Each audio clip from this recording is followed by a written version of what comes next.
meticulously planned execution.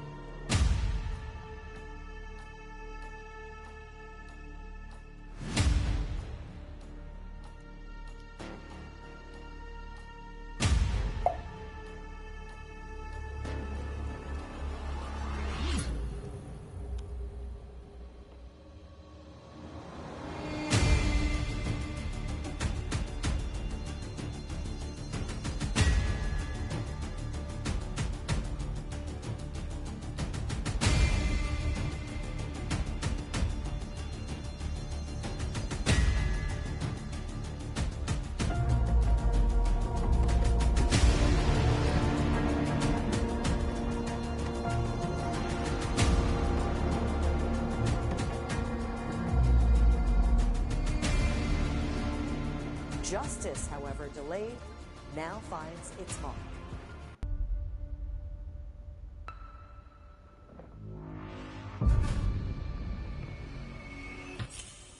What's going on, everybody? How you feeling? How you living?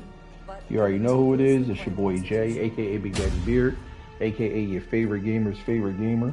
Welcome back to the channel. So before we get started, as always, I specialize in custom art and graphic design work through my company, Imprint Street Artists. For anybody who's looking to inquire about any art or graphic related work, you can hit me up. Also do have merch available for anyone that's interested. You can take a look at my collection through Instagram, Discord, and also through my Street Artist merch shop website, courtesy of Spreadshop.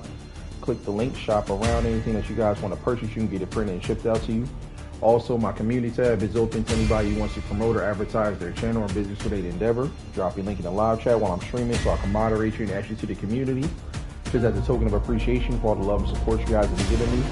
Also, you can add me as a friend through the following platforms: Discord, PlayStation, Nintendo Switch, Twitch, and Steam. Also, make sure you guys check out episodes of both my podcasts, The Debate Table and Artist Life. Get ready for episode 14 of the Battle of the Bars Single Elimination Rap Tournament on my Debate Table podcast. That's going to be Sunday, January 11th, 5 p.m. Mountain Standard Time, 7 p.m. East Coast Standard Time. So be on the lookout for that. Future episodes to come. Last but not least, if you guys want to donate to the channel, become a member, you can do so. Just know it's optional. Still appreciate the love and support, regardless whether you do or you don't. So with all that being said, let's get it popping like we always do at this time. Sassy, Jay Money from the Say Suno Cinco, Danny B, how y'all feeling? How y'all living? Welcome in. Appreciate y'all coming through. All right, so let's get to it. All right, so been a minute, but I've been wanting to get back to some more of movie video game night. So if you guys are new to this, what I do is these games right here that have like choices and decisions which kind of alter what's going to happen from start to finish throughout the entire game. So it's pretty dope. Check out the Take a Walk With Me Volume 2 playlist, which consists of all the movie games that I've done. So we don't get into this one here. This is Crime Bound Chronicles. This actually just popped up on my recommendations, and I'm kind of glad because everybody kept asking me, was I going to do another movie game? I said, absolutely.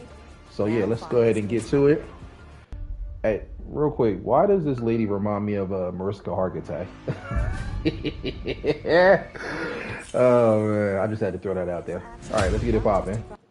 Welcome, investigator. I'm Dr. Eleanor Vaughn, Chief Medical Examiner, and you're about to embark on a journey through evidence, logic, and deduction.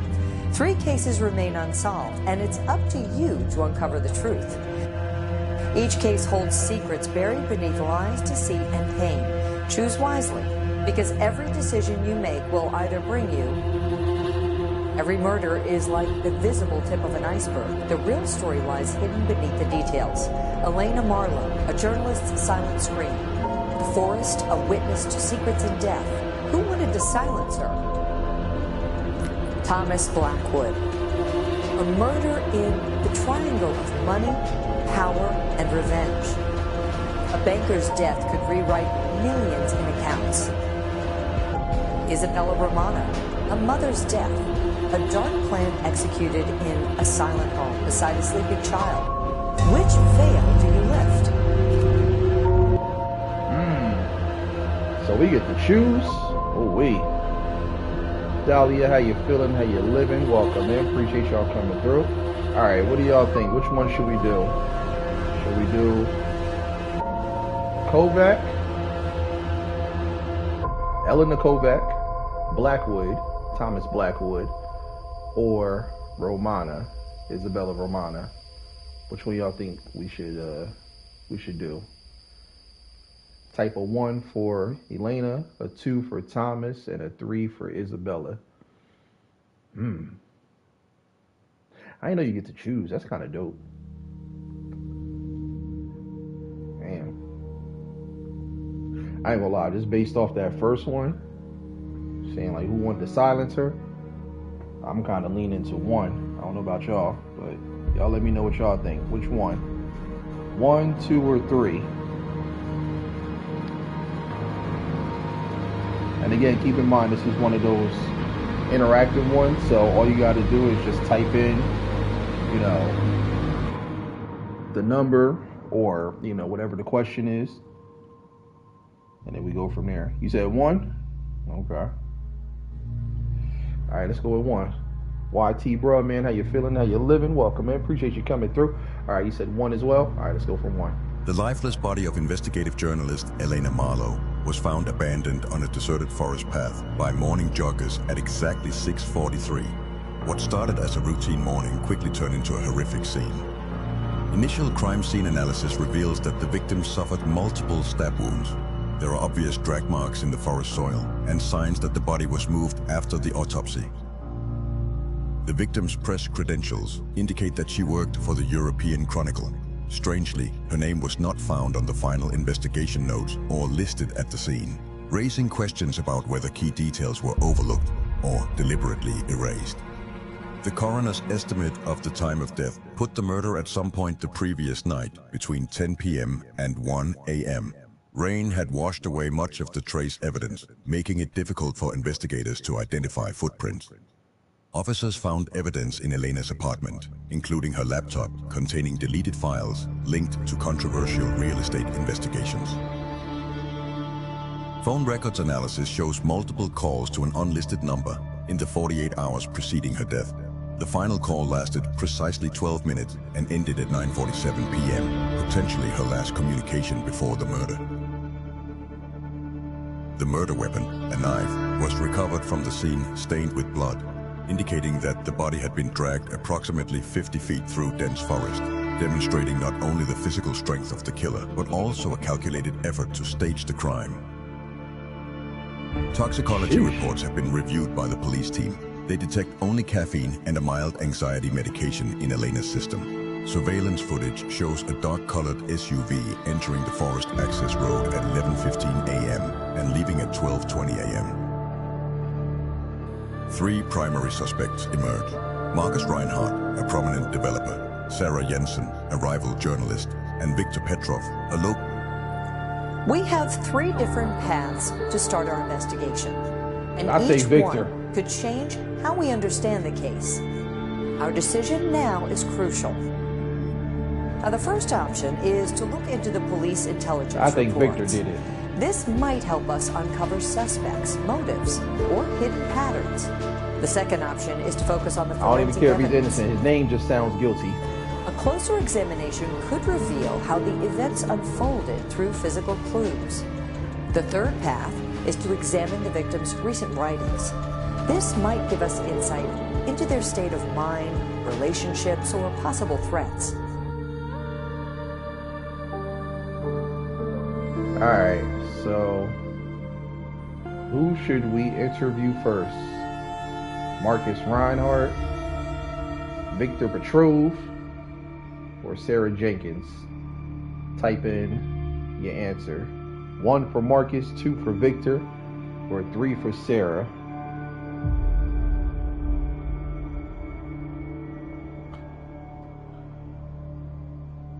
Two, you said?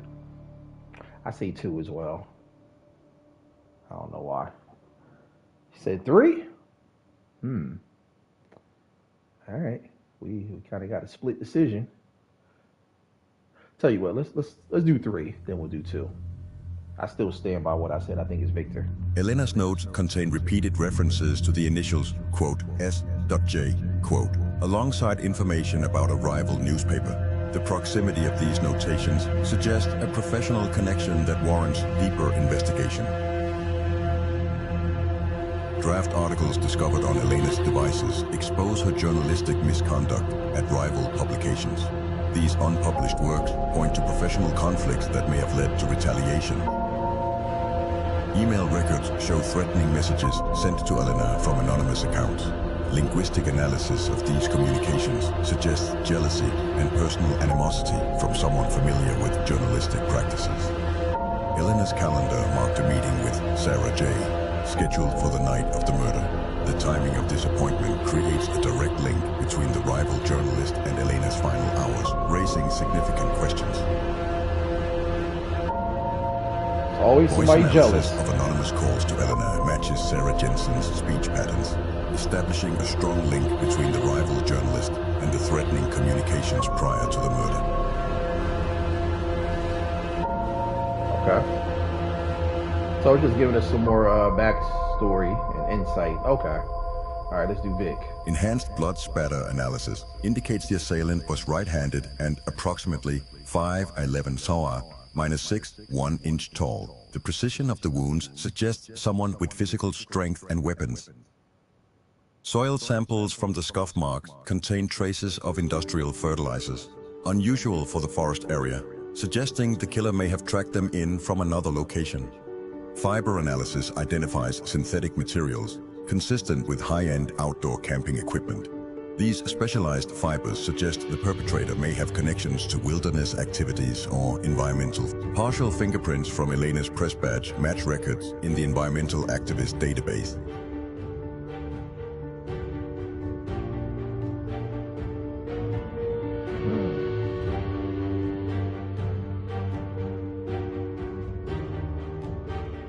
DNA analysis of organic material under Elena's fingernails reveals male chromosomal markers.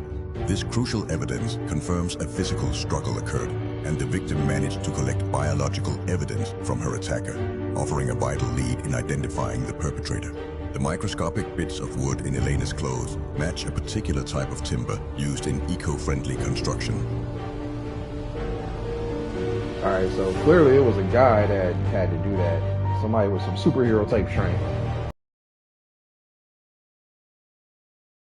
Somebody probably sent one of the goons to go after her. I don't know. It's interesting. Intelligence report showed Marcus Reinhardt's company was the main target of Elena's investigation, exposing practices that threatened his business. Financial records reveal Reinhardt's company lost 2.3 million euros after Elena's expose on illegal land deals, giving him a strong motive for silencing her. Damn. Police surveillance documented Reinhardt entering his office at 10:30 p.m. on the night of the murder and leaving at 11:45 p.m., placing him at a critical time. Partial tire tracks found in the dirt at the crime scene match those of Reinhardt's car, and the distinctive tread pattern suggests his vehicle may have left tracks near the murder scene. This discovery strengthens the link between Reinhardt and the crime, suggesting he may have been at the location. Cell tower data positions Reinhardt's phone near the woods at the estimated time of death.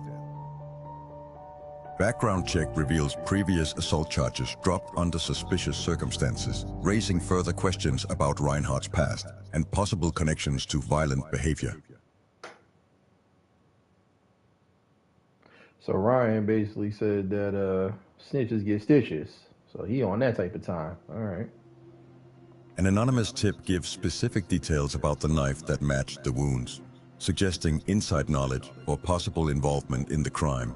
Store records reveal multiple customers recently purchasing similar knives. The sales data creates a narrowed timeline and potential suspect pool, though the commonality of the weapon complicates definitive identification. Further analysis of the purchase locations and payment methods could help pinpoint the buyer.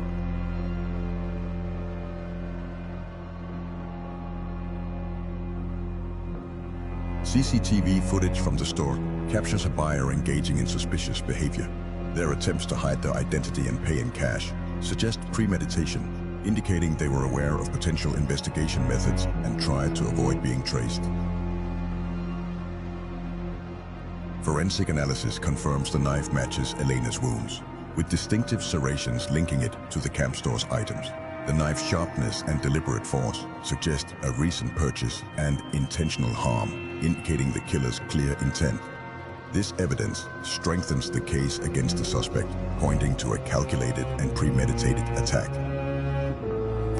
We've gathered critical evidence in our initial investigation.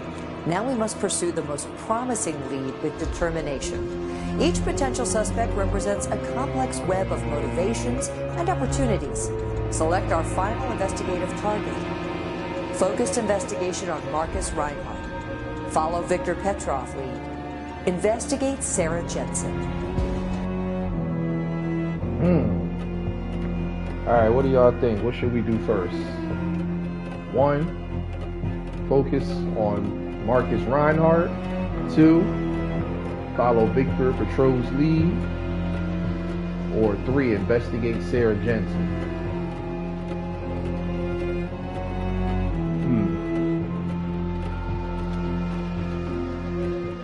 I say 2. But see, now, you know, this whole thing with Marcus kind of got my attention now. Say 2 as well? All right, let's go. The police raid the eco camp to capture Petrov, who tries to escape through hidden paths. Oh, look at him. Secret camera footage reveals that Petrov had been following the victim for a long time. The police team, tracing clues, sets out to capture Petrov and uncover the truth behind the incident. A search uncovers stolen investigation documents in Petrov's car, directly linking him to the crime.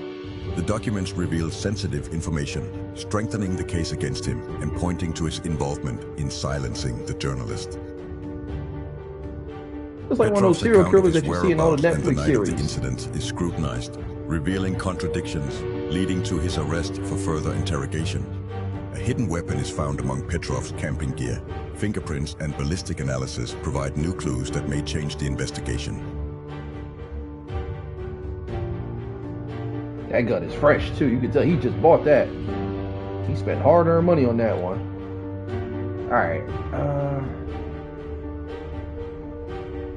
right, let's investigate Marcus Reinhardt. Detailed financial investigation uncovers Reinhardt's network of fake companies for money laundering and criminal activity. A search warrant uncovers bloody clothing in Reinhardt's office safe, indicating his attempt to conceal evidence and his desperation to hide his involvement in the crime. DNA analysis confirms the blood on the hidden clothing is Elena Marlowe's, establishing a clear link between Reinhardt and the murder. When confronted with the evidence, Reinhardt attempts to flee apprehension. His desperate escape effort reflects consciousness of guilt and provides investigators with additional behavioral evidence of his involvement in the murder. Electronic evidence reveals Reinhardt's detailed, premeditated plan for Elena's murder, clearly confirming his motive, careful preparation, and execution. Oh, so Marky Mark had it all thought out. Oh, he up here with fake businesses and establishments, and got mad because people was hot on the trail. Oh, makes sense now. They said, "Pay us what you owe us," and he said, "Hell no." So they snitched, and so now he's trying to take the people out and make a clean getaway. He ain't slick. Only slick person we know is Rick. All right, let's investigate Sarah now. The investigation into Sarah Jensen reveals a history of plagiarism and journalistic misconduct. Jensen's laptop contains copied drafts of Marlowe's unpublished work. The stolen IP suggests both motivation and prior unauthorized access to Elena's research and provides a link to the murdered journalist. Security footage shows Jensen threatening Marlowe on the night of the murder, undermining his alibi and placing him near Elena during the critical hours. GPS data shows Jensen visiting a wooded area matching the crime scene, creating a clear timeline that places him at Elena's murder site. Forensic analysis reveals Elena Marlowe's blood on Jensen's car bumper, providing direct evidence linking him to the murder. The hell? Ran her over? Sheesh. Dr. Heinrich Weber presents a comprehensive forensic analysis that synthesizes evidence from all lines of investigation. Multiple trace elements reveal a complex murder scenario in which intertwined variables suggest a highly calculated perpetrator. Forensic experts cross-reference physical and digital evidence using advanced analysis. Findings reveal hidden connections and potential collaborations. An integrated review of the evidence reveals multiple corroborating forensic indicators you got the from George different Jefferson angles. going. The analysis narrows down the suspects. Shave it all off. Faced with the weight of evidence, the detectives prepare to decide which of the three suspects is the murderer. The Elena Marlowe murder presents a multifaceted investigative challenge. Our forensic reconstruction reveals three possible perpetrators, each with compelling motivations and circumstantial evidence. Key technical observations. Right-handed assailant profile, height 170 to 180 centimeters, complex forensic trace evidence. Multiple, many possible motivational vectors. Overlapping indirect indicators. Can you see through the lies? Potential killers, Marcus Reinhardt, developer. Victor Petrov, environmental activist. Sarah Jensen, rival journalist. Guess the killer. Your choice will reveal all.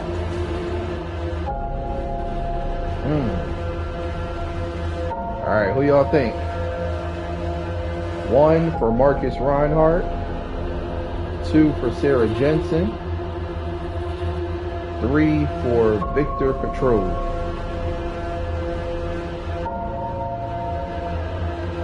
See, you know, if there's anything I learned from watching, you know, these type of series and stuff, you know, whether it's on Netflix or TNT, it's always the person you least expect. Always. Now, I've been saying Victor for the duration of this, but honestly now, I don't know. I'm kind of leaning to Marcus. But then there's still that small part of me that feels like it could be Vic. I don't know. I mean, everything about Sarah Jensen, it just ain't making no sense. I mean, let me not say it's not making any sense. It just don't sound like it really got nothing to do with anything.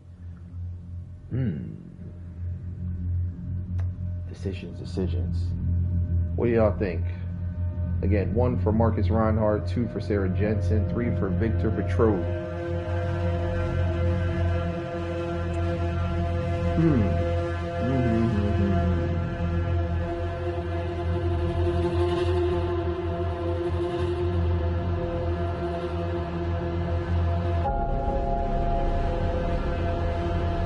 So 1.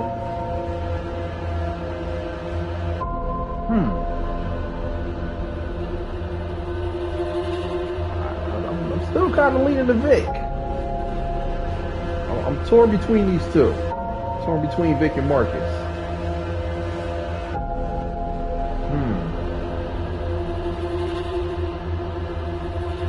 These are always a tough part about doing these type of interactive movies. It's always challenging.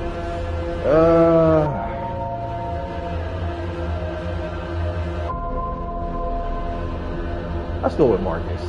Marcus Reinhardt seemed like the perfect killer. Millions missing. A motive as clear as broken glass. But perfection in murder is rare. By the time Elena Marlowe published her revelation, the developer's world was falling apart.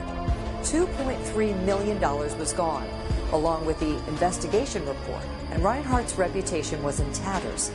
His car matched the tire tracks at the crime scene, and cell phone tower data placed his phone uncomfortably close to the crime scene. Previous assault charges spoke of a violent past and suggested he could silence a threat.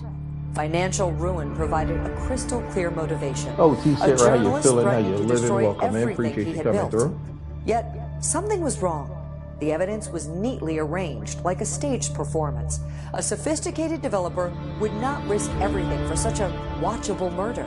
The crime scene suggested a more personal, passionate murder. Reinhardt's calculated nature seemed to contradict that. There was no direct physical evidence tying him to Elena's death. The meticulously collected forensic data contained more shadows than definitive evidence. A professional like Reinhardt would have had more elaborate methods to neutralize a threat. Sometimes the most obvious suspect is nothing more than an elaborate illusion. The forest holds its secrets, and Elena Marlowe's real killer may be watching us right now, openly. The hunt is on, investigator. April Showers, how you feeling? How you living? Welcome, man. Appreciate you coming through.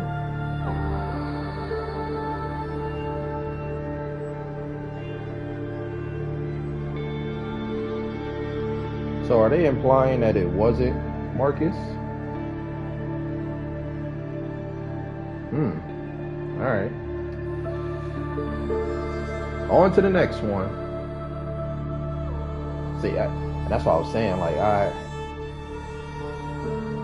y'all said Marcus, but I was thinking it could possibly be what's his face, the other guy, the patrol guy. All right, which one should we do next? Thomas Blackwood or Isabella Romano?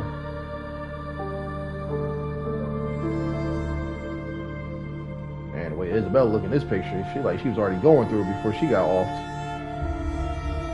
She said, "Look, good, take me out of my misery," because she said life is no longer lifing. And then Thomas over here. Why do you like DJ Khaled? What do y'all think? 1 for Thomas Blackwood, a 2 for Isabella.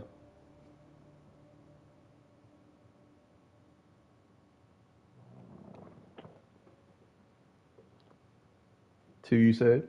All right. Also, everyone coming in, make sure you guys click that link that's pinned at the top of the chat. Set your notifications. Episode 14 of the Battle of the Bars on my Debate Table podcast. Sunday, January 11th, 5 p.m. Mountain Standard Time, 7 p.m. East Coast Standard Time. All right, let's go with Isabella. Chief Digital Forensics Examiner John Matthews examines images of a suburban home where Isabella Romano was found in her bedroom. The peaceful appearance of the house contrasts sharply with the brutal crime inside. The curtains remain half-drawn, and family photos still hang on the walls, giving no immediate hint of the violence. Victim's 4-year-old daughter was found unharmed in her bedroom. Child Protective Services confirmed she was sleeping through the incident. The child appeared confused, but physically unharmed. Authorities noted no signs of struggle or distress in her room.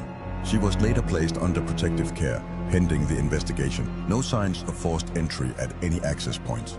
Home security system was armed, but not triggered during the estimated time of death. This suggests the perpetrator may have had authorized access or knew the security code. Bedroom shows minimal signs of struggle. Victim's prescription sleep medication found on nightstand, partially empty. The cap is askew, indicating it may have been hastily opened. Addict. In the house, everything in the kitchen seems normal. Donuts have been made, everything appears ordinary, but a sudden murder has disrupted the peace. Are they making donuts? Victim recently filed for divorce. Court documents reveal ongoing bitter custody dispute and significant financial disagreements. Neighbors report seeing victim's estranged husband, Nicholas Romano's car, in the vicinity that evening. Toxicology screening shows elevated levels of sleep medication, inconsistent with normal dosage. Victim's sister, Claire Bennett, possessed spare house keys and was named beneficiary of substantial life insurance policy. Claire had recently visited the victim's house, offering support during the divorce. Investigation reveals the victim's close relationship with her friend and local pharmacist, Ethan Marlowe, who obsessively admired her and personally handled her prescriptions. Marlowe was often seen lingering at the pharmacy, eagerly awaiting her visits. I bet he was. As chief medical examiner, I must say, we're at a crucial juncture in Isabella Romano's case. 3 distinct paths of evidence have emerged. The anomalies in toxicology reports, conflicting family statements, and suspicious security system data all warrant investigation. Which trail should we pursue more 18, thoroughly? how you feeling? How you living? Welcome in. Appreciate Analyze you coming toxicology reports, review family statements, examine home security data. All right, type in your answers of which one we should go with. 1 for analyze toxicology reports, 2 review family statements, or 3 examine home security data. Good choices there. I want to say 2. Because it always starts with the family. You know, the family be doing it the most. You said a 2. 1. Okay.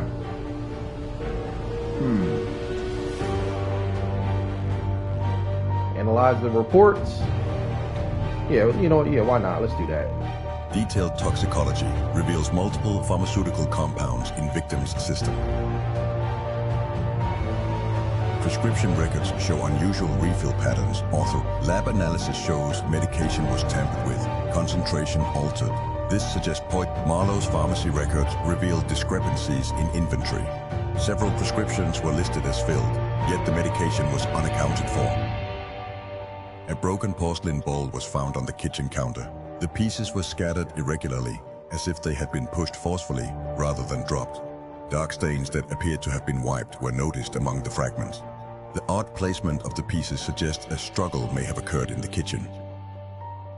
Analyses confirmed the presence of human blood on some pieces of the porcelain bowl. That blood looked fake as hell. That blood looked super fake. Alright, let's review the family statements next.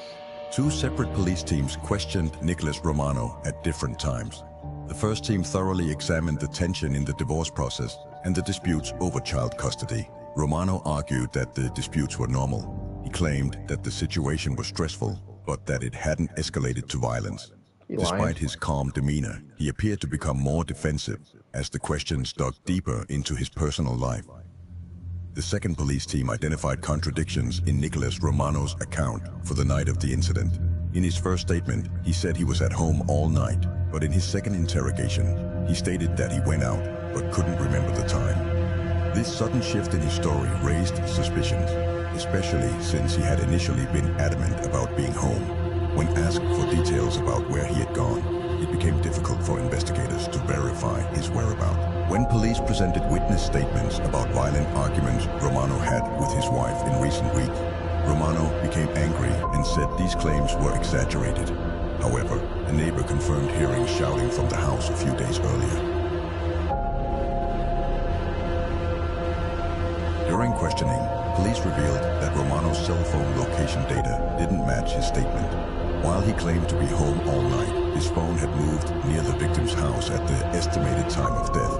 This inconsistency placed him at the scene, directly contradicting his earlier claims. When confronted with the evidence, Romano became defensive and struggled to offer a convincing explanation. Police showed Romano footage obtained from neighbors' security cameras. When asked if the car rapidly leaving the victim's street at 11:50 p.m. belonged to him, he first denied recognition, then dismissed it, saying it might be similar. In the later stages of questioning, police placed a drawing made by his young daughter on the table. The child had drawn the silhouette of her father. Now, this is what I don't understand. How the hell were you home all night, but then you went out and you don't remember what time? Come on. What's that cartoon? I forgot what it's called, but the character be like, suspicious. That ain't adding up. It's like Tone Loc said in Ace Ventura, son, ain't staring the Kool-Aid, Ace.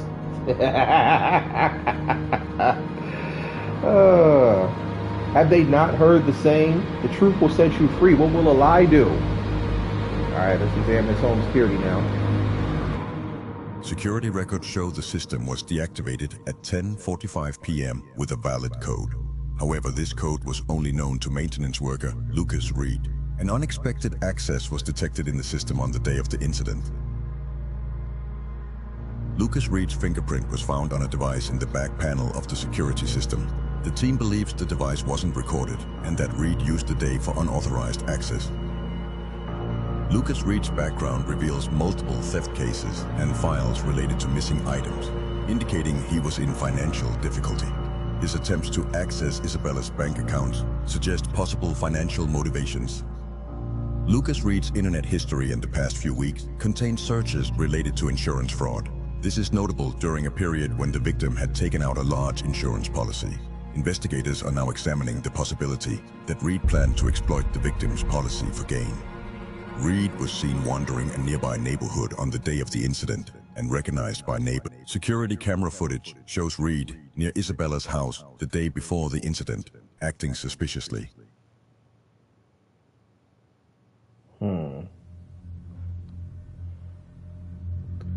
Getting very, very interesting. Forensic analysis focused on water droplets around the bathroom sink and broken glass pieces. The suspect may have tried to escape through the bathroom window during the incident. Also, bloodstains in the bathroom indicate force during the murder.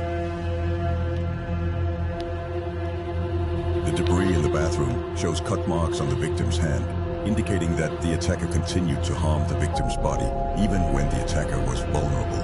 There are signs of a violent struggle on the victim's body recently.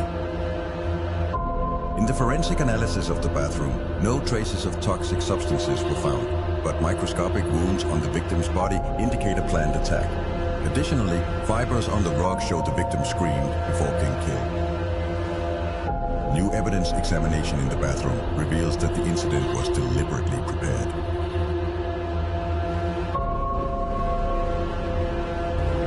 The evidence has led us to three main suspects with strong connections to the victim.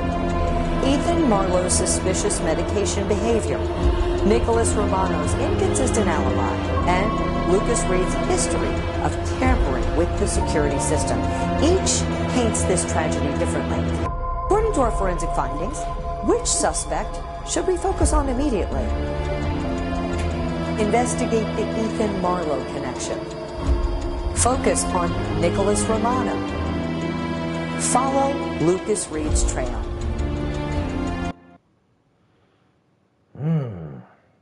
Damn. It's a tough one. All right, what do y'all think? Option 1, investigate Ethan Marlowe. 2, focus on Nicholas Romano. Or 3, follow Lucas Reed's trail.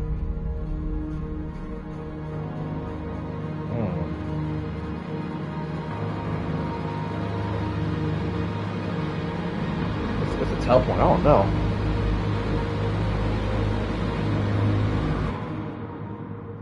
All right, we got a 2 for Nicholas. 2 as well. All right, majority rule, like 2. Lucas Reed owed money to local loan sharks and often stole from Isabella's home to cover his debt. After examination, stolen jewelry is found among Reed's belongings. The drawing shows Romano in Isabella's room, a key clue.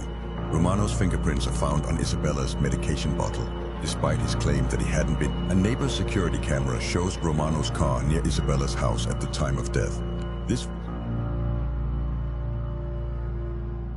So he basically saying he wasn't there when he clearly was. Scrabble, how you feeling? How you living? Welcome in. Appreciate you coming through. Are you already making the early deduction? Romano did it?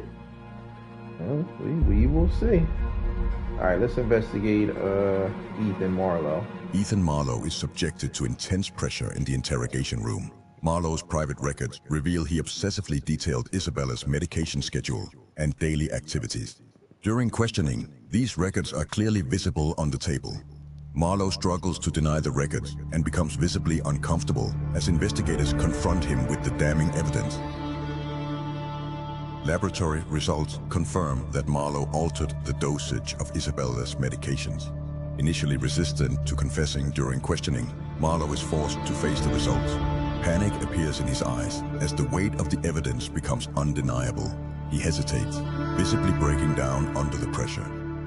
Pharmacy camera footage shows Marlowe carefully manipulating Isabella's prescription. Seeing the footage, Marlowe tries to deny the scenes he secretly watched, but his defense weakens. His face turns pale and his hands tremble, betraying his nervousness. He knows the evidence is Marlowe's fingerprints are found on the broken porcelain bowl in Isabella's kitchen. When confronted with the evidence, Ethan Marlowe, unable to escape the mounting pressure, finally cracks under the weight of the evidence and confesses. With a trembling voice, he admits his deep obsession with Isabella and his overwhelming fear of losing her. His infatuation had spiraled out of control, clouding his judgment and leading him to a desperate act. Marlowe explains that he had carefully studied her medical history, becoming intimately familiar with her medication regimen. Interesting. Ethan Marlowe's a dope name now. Sounds like an 80s funk singer. Yeah, don't it? Tried to help Ethan. Ain't no helping none of them. They're all suspicious. In-depth investigations at the detective's office revealed that Lucas Reed owed large amounts of money to local loan sharks and frequently stole from Isabella's homes to cover his debts. This financial strain likely motivated his criminal actions. After a detailed examination of the office, the jewelry Reed stole is found among his personal belongings. These items match Isabella's missing items exactly. The unique markings and designs of the items confirm their authenticity and strengthen the case against him. This discovery further ties Reed to the crime scene. Reed's DNA on Isabella's pillowcase and security panel confirms his presence in the house during the murder, further implicating him in the crime.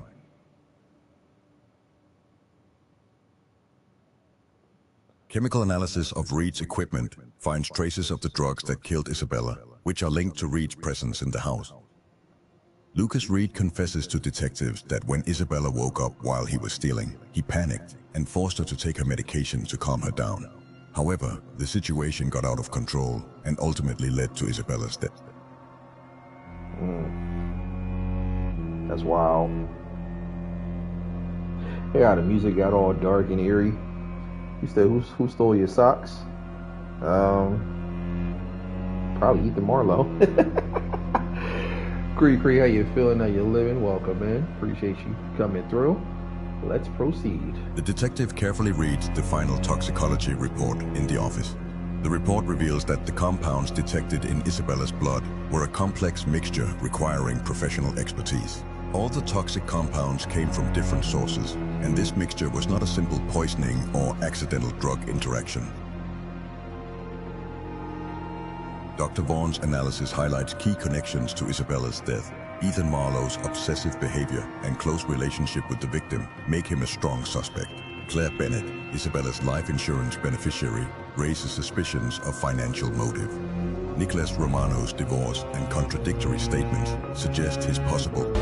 We've reached a critical point in the Isabella Romano case. I've presented all the forensic evidence. Which suspect do you believe is responsible for Isabella's death? When making your decision, the evidence must indicate the guilty party beyond any reasonable doubt.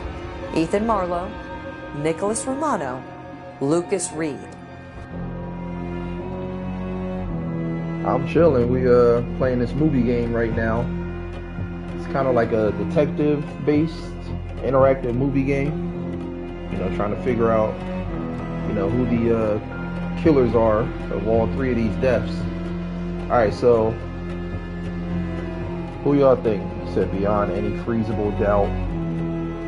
Don't drug other people even if they steal your socks. All right, so who y'all think did it? Type in the chat. 1 for Ethan Marlowe, 2 for Nicholas Romano, or 3 for Lucas Reed. So if you cold, you're ice cold. Ice cold! Is it me or does Ethan Marlowe look like Jake Paul before he became a boxer? Before the Anthony Joshua jaw break. And Nicholas Romano, he look like one of those NBA players that just be sitting on the bench. Don't never get no play time unless teams get blown out by like 30, 40 points, and he comes in for the last couple seconds. And Lucas Reed over here looking like a club bouncer / Magic Mike dancer. Right, Ethan Paul.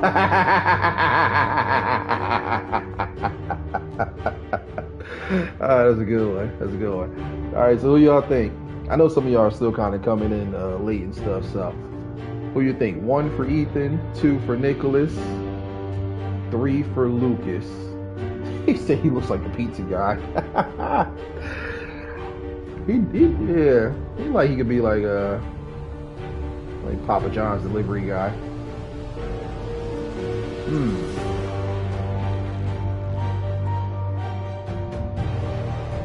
This is a tough one here.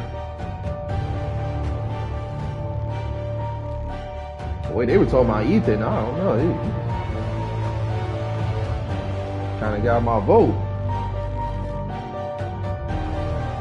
Think it's Romano?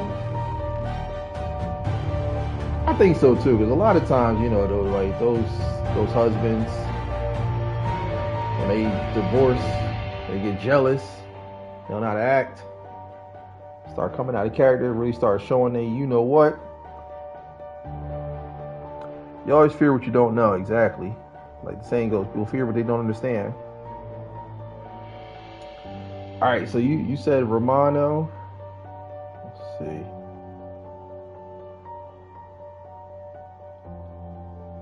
All right, we got a 2. We got another 2 for Romano. All right, let's see. As the fog of suspicion clears, only one truth remains. Isabella Romano's tragic end was not a crime of passion nor a random act of violence. It was a methodical betrayal hidden beneath the guise of care. Ethan Marlowe, the trusted pharmacist and close friend, is the killer. His obsessive admiration for Isabella crossed the line from affection to possession. The toxicology report revealed elevated levels of sleep medication, far beyond a standard dose.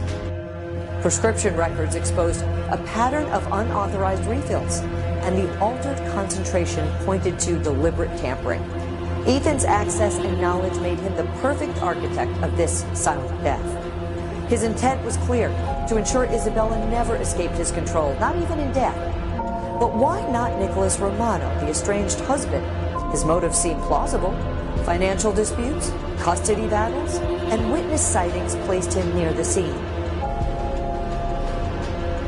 That's what I'm saying, like, he gonna sit there and say he was home all night. Yet the security system's untouched status contradicted a forced entry.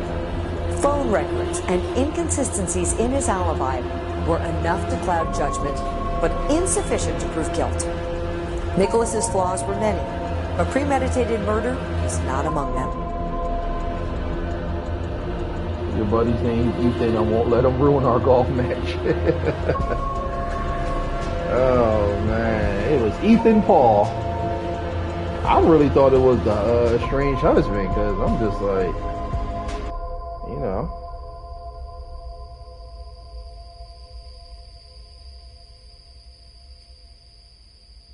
I don't know what's up with this game doing these little skips and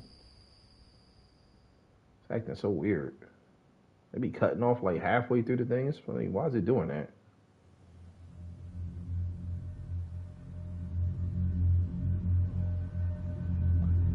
Throw us off with no evidence. Yeah, you're right.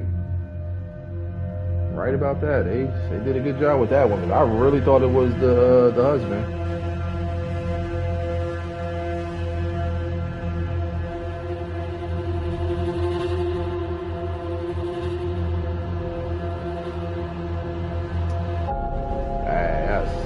That was crazy.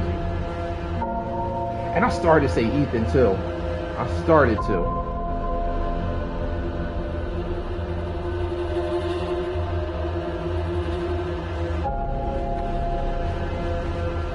Oh. Live and you learn. Alright, let's do this last one. DJ Khaled, aka Thomas Blackwood. Dr. Heinrich Weber reviews crime scene photos showing bank.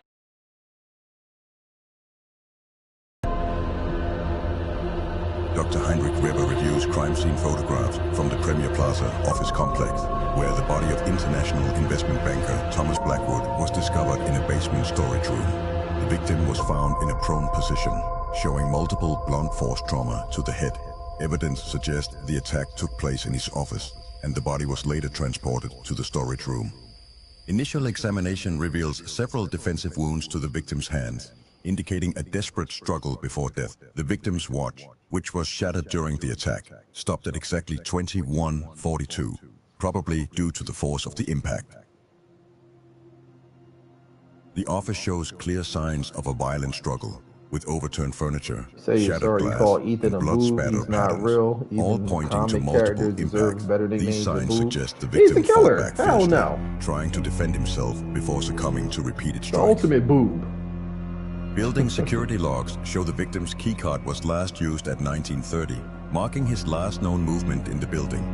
The security cameras on the executive floor were disabled between 21 o'clock and 22:15, creating a window of opportunity for the killer. This suggests the attacker had knowledge of the security system, making it more likely the crime was planned and deliberate. Victim's phone reveals multiple threatening messages regarding a failed investment scheme that cost clients millions. The messages, sent by several different contacts, indicate a growing sense of frustration and anger from those affected. Some of the messages hint at a personal vendetta, suggesting the victim had made powerful enemies in the business world. The storage room, which usually requires separate security access, shows clear signs of tampering with the locking system. This tampering suggests that the perpetrator had specific knowledge of the security protocols in place and may have deliberately bypassed them in order to move the victim's body. It also raises questions about whether the killer had inside knowledge. Autopsy reveals JR, how you feeling? How you living? Welcome in. Appreciate you coming through. Several employees reported unusual behavior from the victim in the days leading up to his death, including heated arguments and signs of stress. This suggests potential conflict with a colleague or business partner. 3 main suspects have been identified: Lawrence Chen, the head of a rival firm, Maria Delgado, a former client who lost millions of dollars, and Peter Schmidt, a recently fired security chief.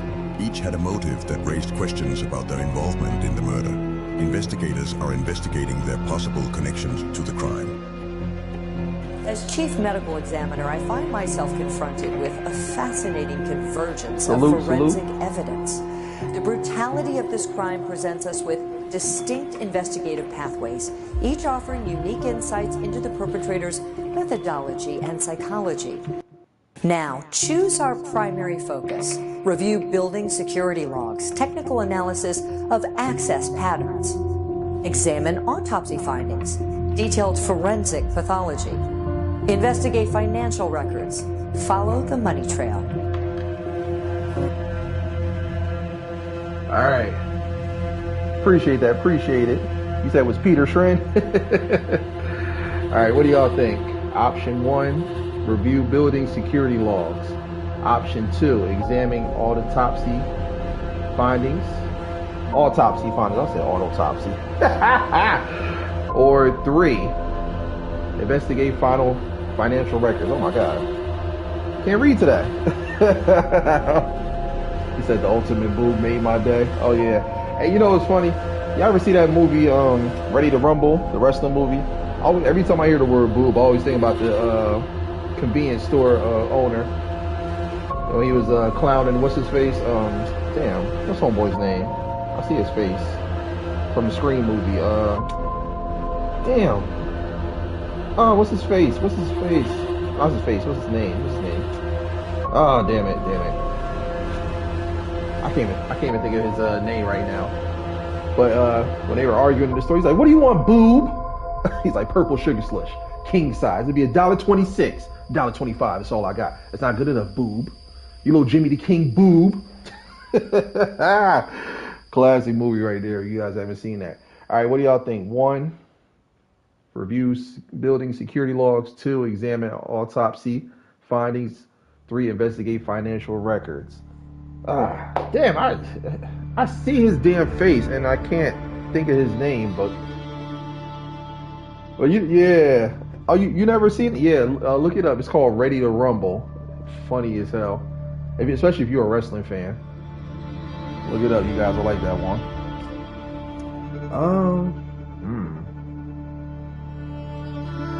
I say 3. We should investigate these financial records and see what they talking about. Let's see. Anybody else? What y'all think?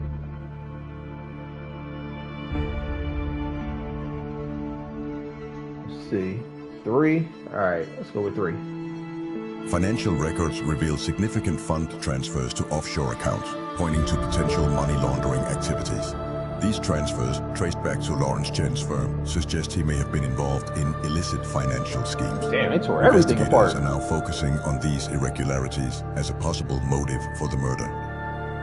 Maria Delgado's life savings vanished in a fraudulent investment scheme orchestrated by Thomas Blackwood. The substantial financial loss devastated her, leaving her financially ruined and emotionally shattered.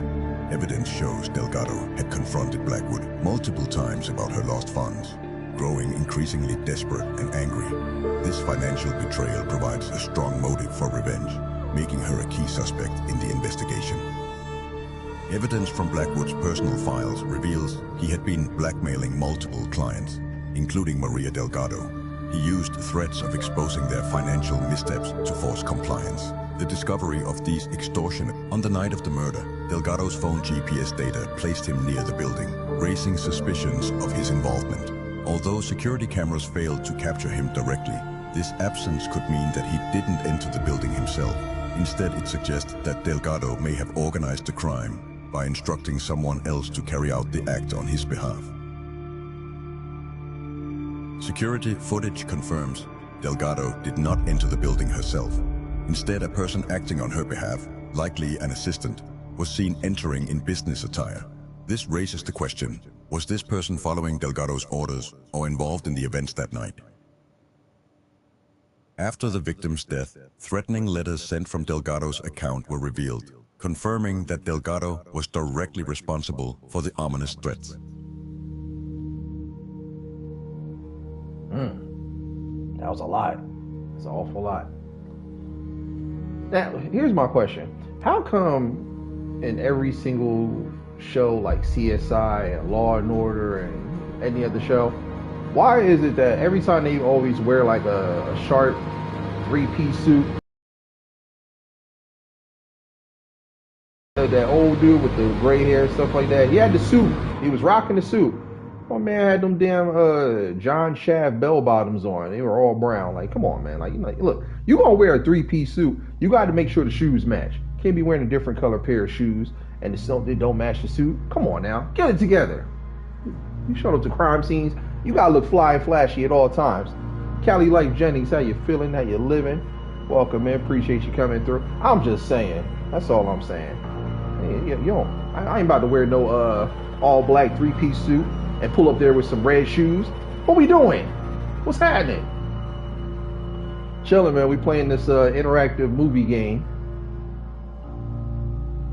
Rod Sterling probably had good shoes. Exactly. All right, let's examine these autopsy findings. Detailed autopsy reveals unique impact patterns suggesting specialized equipment.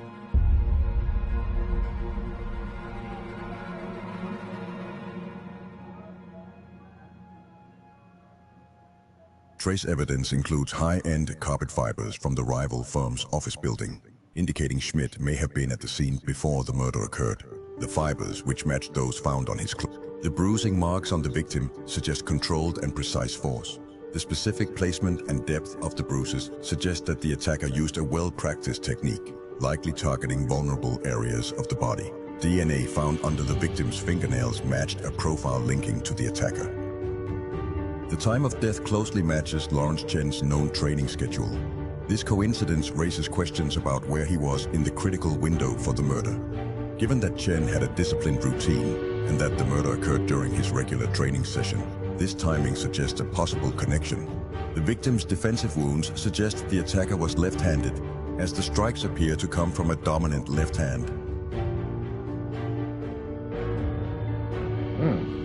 It's crazy. You ordered yellow shoes with a black suit, you're a B. Mom, what's going on? How you feeling? How you living? Welcome, man. Appreciate you coming through. I was about to say, you better not order no yellow shoes and black suit. You get your black and yellow on? Your Wiz Khalifa? Alright, so we've done those. Alright, it's time to review these building security logs. Security logs reveal Peter Schmidt's access card was used after his termination date, indicating unauthorized access.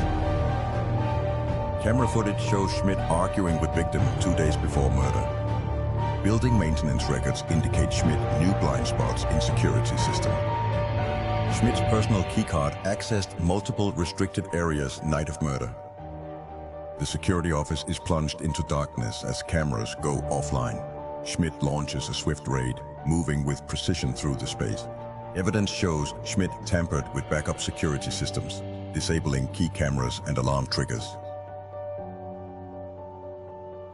See, as I've always said, you can't trust nobody with the George Costanza, with the Sherman Hemsley. Like, if they still got the wraparound haircut and they just haven't gone bald, they cannot be trusted. I'm just saying, can't trust them. All right, Scrabble, appreciate you coming through. Feel free to drop in anytime. All right, let's proceed. Another piece of evidence potentially linked to the killer was the special trophy found in the victim's office. Trace evidence suggests the killer used the service elevator to transport the victim's body, likely to avoid detection by the main security cameras. Surveillance footage from inside the elevator shows signs of a struggle, with the victim's bloodstains on the floor and walls.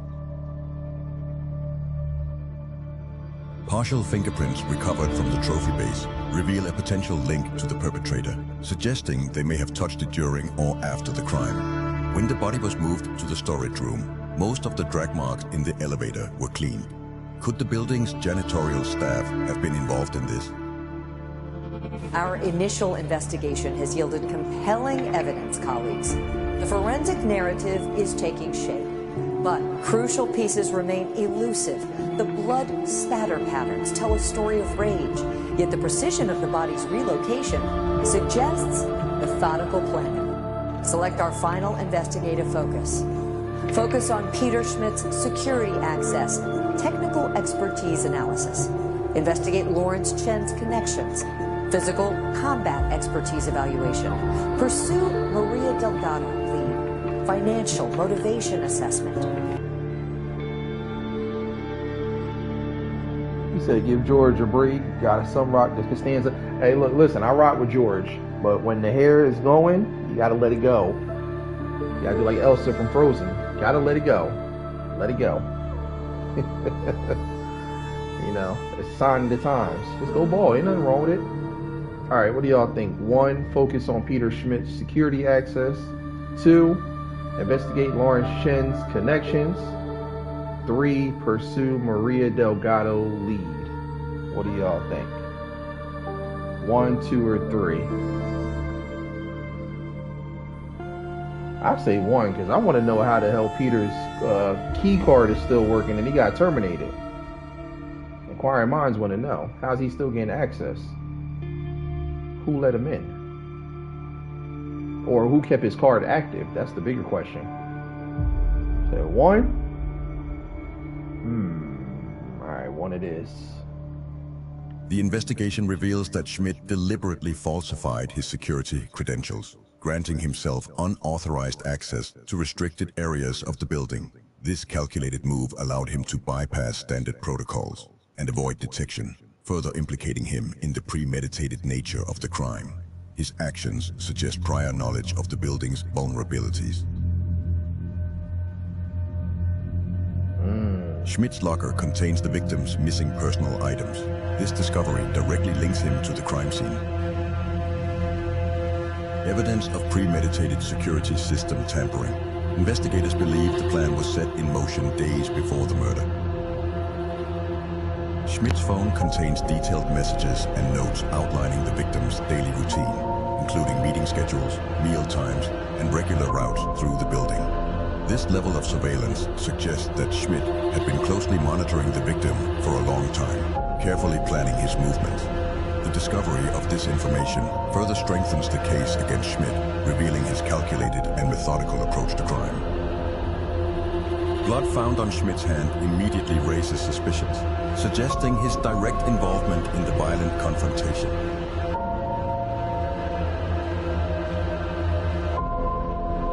Hey. All eyes on Schmidt, huh? Chen's company files reveal a covert takeover attempt aiming to force Blackwood out of the market. Surveillance shows Chen entering the building via the underground parking garage, bypassing the main entrance, raising suspicions. The timing of his entry matches the victim's last known movements. Strong evidence has emerged that Chen deliberately destroyed the victim's business records in an attempt to conceal critical information. Forensic analysis of the data reveals a pattern of deliberate interference, including the deletion of emails, contracts, and financial statements. The destruction of these records appears to have been a calculated move by Chen to protect his own interests. Chen's DNA has been definitively confirmed through forensic analysis of crime scene samples, linking him directly to the location of the victim's death.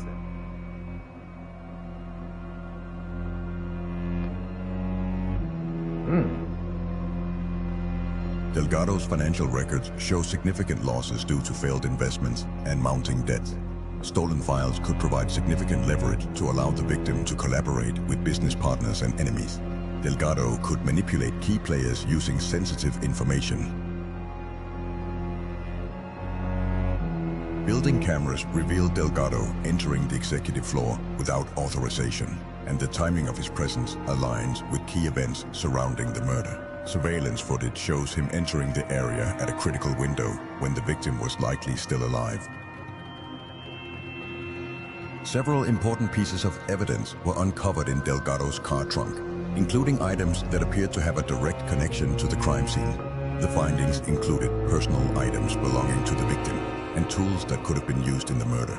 These items not only raise suspicions about Delgado's involvement, but also suggest premeditation, as they point to possible planning and preparation prior to the crime. Financial records reveal Delgado transferred funds from the office safe to cover gambling debts. Hey, don't shoot old man River.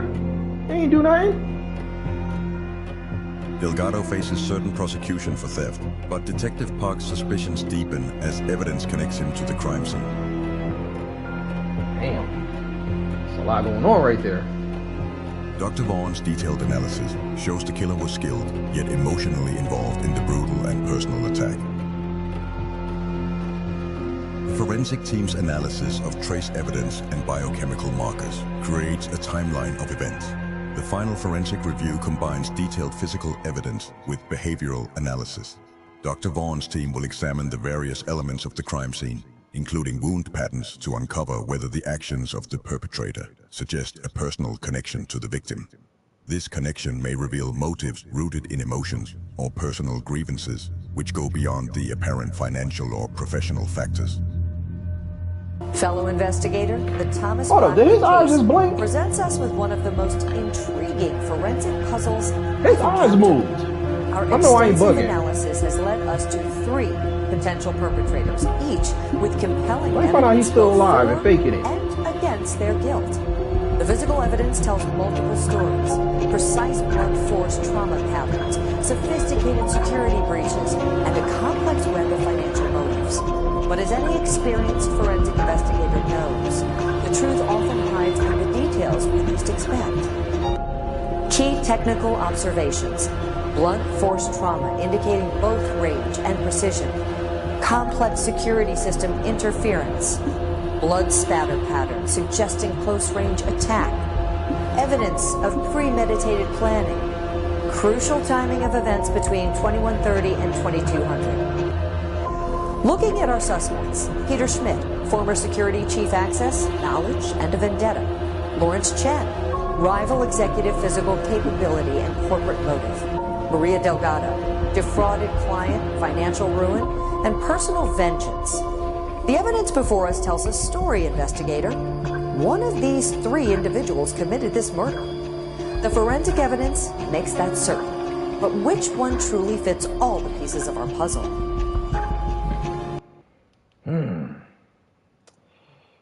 And we are back at it. All right, what y'all think? Option 1 for Peter Schmidt. Option 2 for Lawrence Chen. Option 3 for Maria Delgado. What do y'all think?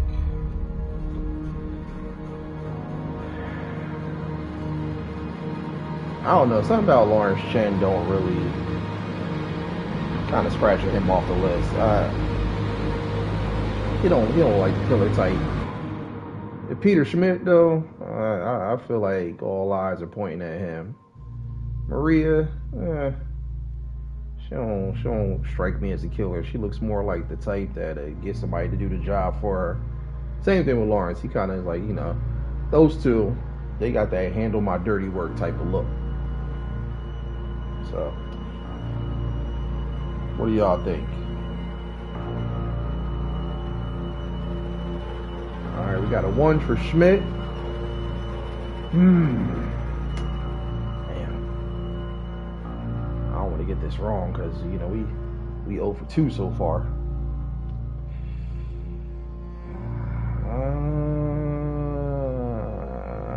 My instincts are saying Smitty. Let's go with Schmidt. In the end, the truth was unmistakable. The killer was Peter Schmidt, the recently fired security chief. His motive was revenge, fueled by humiliation and the financial ruin that followed his dismissal. The evidence was there all along. His access card, used after his termination date, the security systems tampered with by someone who knew them intimately, and the surveillance blackout that coincided perfectly with the time of death. Schmidt's knowledge of the building's blind spots allowed him to strike swiftly, leaving little trace behind. As for the others, Lawrence Chen may have had a motive, but the timing of his boxing training and the lack of access to security systems ruled him out. Boxing training? The fibers from his office were a misdirection, planted to frame him. Maria Delgado had motive and opportunity, but her whereabouts were confirmed by multiple witnesses. And her threats, though aggressive, were nothing more than empty words. In the end, only Schmidt possessed the combination of access, knowledge, and rage necessary to carry out the murder with such brutal efficiency. His actions were not just a crime of passion, but a meticulously planned execution. Justice, however delayed, had finally caught up to him. Hold on, rewind. Lawrence Chen is a boxer? Who the hell is old ass boxing? One hit, he going down like Jake Paul. He a boxer. Yeah, right. The lies and those replies.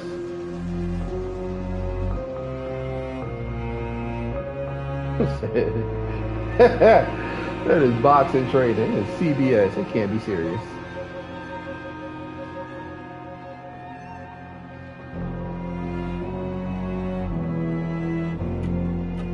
Alright, ladies and gents, so there you have it. It's a pretty dope one. I thought it was going to be a little bit longer, but, it's not bad, though. So, yeah, definitely check this one out. Add it to your collection if you're looking for more movie games. I definitely have more of these coming. I'm just waiting for a couple of the new releases to drop. So once they do, I'll definitely be adding those to the collection. So be on the lookout for those. But yeah, this was a fun one though. Also too, make sure you guys click that link that's pinned at the top of the chat. Set your notifications for episode 14 of the Battle of the Beats Mystery Battles. I'm sorry, the Battle of the Bars Single Elimination Rap Tournament on my Debate Table podcast. It's going to be Sunday, January 11th, 5 p.m. Mountain Standard Time, 7 p.m. East Coast Standard Time. Click that link, share it out, spread the word, tell a friend to tell a friend to tell a friend it's going down.